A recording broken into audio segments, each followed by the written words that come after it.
આજના સુપ્રસંગમાં આપણા ઓગણાજ મુકામે આજનો ભજન સત્સંગ મહિમા સમગ્ર ભક્ત મંડળ મળી અને એક આવો મહેમા રાખે અને ધનનો સદુપયોગ કર્યો. કોટી કોટી વંદન. અને ખરેખર તો પણ દર વર્ષે બધા મળીને આવો મહેમા કરે છે. એકરંદ પણ આપણને એવું જાણવા મળે કે જો સંપિયો જંપ, આ મંડળનો કેટલો ભાવ કહેવાય, કેટલો પ્રેમ કહેવાય. અને પ્રેમ વગર આ થતો નથી. જેમ ભગીરથે આકાશથી ગંગા ઉતારી એમ આમ સમગ્ર મંડળ મળી અને એક જ્ઞાન ગંગા ઉતારી અને કોટી કોટી વંદન કહેવાય. ઘરેથી આપણે ભજનમાં આવ્યા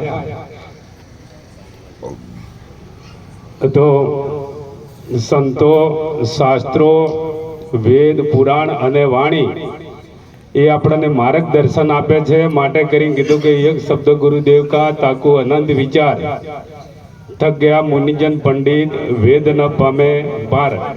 મને ફરજ મળ્યો તો બે શબ્દો રજૂઆત કરું, પણ મહાપુરુષો આપણને સત્સંગનો લાભ આપવાના છે.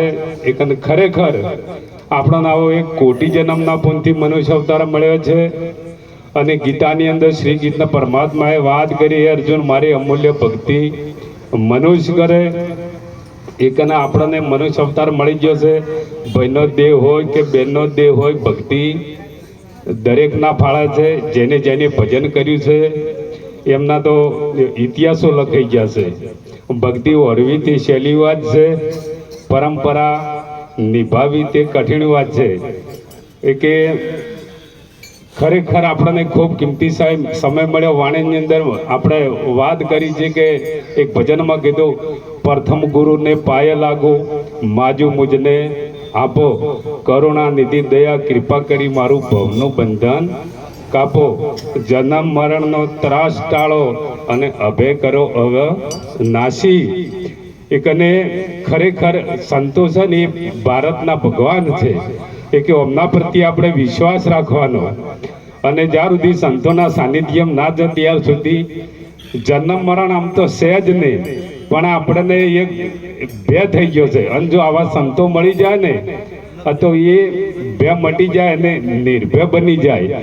એકને જો ગુરુના સાનિધ્યમ જઈને આપણે કેવું માગવું કે જ્યારે 4 કેદીઓ જેલમાં પડ્યા, 4 કેદીઓ જેલમાં પડ્યા અને મિનિસ્ટર સમાચાર લેવા માટે જ્યાં એ કે પહેલા નંબરના રૂમમાં જઈને કીધું કે ભાઈ તમારે અહીંયા કોઈ તકલીફ હોય તો રજૂ કરો. તો કે તમને કહેવાથી અમારી તકલીફ દૂર થાય. કેદીને ખબર નથી કે અરે મિનિસ્ટર છે. એ કે ભાઈ તમે રજૂ કરો, તમારી તકલીફ મારાથી બનશે તો દૂર કરીશું. એકન પેલા કે અમને હોય તકલીફ પડે છે તો કે એક જ ધાબળો આલે છે કે ઓઢવો કે પાથરવો. તો કે તાર આછી મળીને તમને 2 ધાબળા મળી જાય, તે એક ઓઢવાનો ને એક પાથરવાનામાં આ કોટડી મોજ કરવાની કે. અને બીજા નંબરના રૂમમાં જઈને કીધું કે ભાઈ તમારે કોઈ તકલીફ હોય તો બોલો. કે તકલીફમાં તો કોઈ પાર જ નહીં કે અઠવાડિયા નાવા કાઢે. કે અમને કે રોજ નાવાનું મળે, સારું કે તાર તમને રોજ નાવાનું મળી જશે. અને ત્રીજા નંબરના રૂમમાં જઈને કીધું કે તમારે કોઈ તકલીફ હોય તો બોલો. તો કે અમારે તો કે આ ચડા ચડા વાળ થઈ ગયા, કોઈ કે દાઢી કરવા આવતો નથી કે. તો કે તમારે હજામ આવશે અને તમારે વાળ બીજા કપાઈ નાખજો, દાઢી કરાવજો ને મોજ કરજો. અને ચોથા નંબરના રૂમમાં જઈને કીધું કે ભાઈ તમારે કોઈ તકલીફ કે તકલીફમાં તો કોઈ પાર જ નહીં કે બોલો. કે ઘેર જાવું છે, ઘેર જાવું છે કે તાર કે તમને મુક્ત કરી દીધા ઘેર. કહેવા નથી એમ છે કે આ જીવાતમાં છે એ યુગ બંધનની જેલમાં પડ્યો છે અને સંત છે એ મિનિસ્ટર છે. અને જો આપણે એમના પર વિશ્વ આવે ને એમ કેવું કરે તો મુક્ત કરે કરે સંતો ઘણા છે, એમનો લાભ લેવાનો. આટલું કઈ મારી વાણી વિરામ આપું. સદગુરુ ભગવાન કી જય.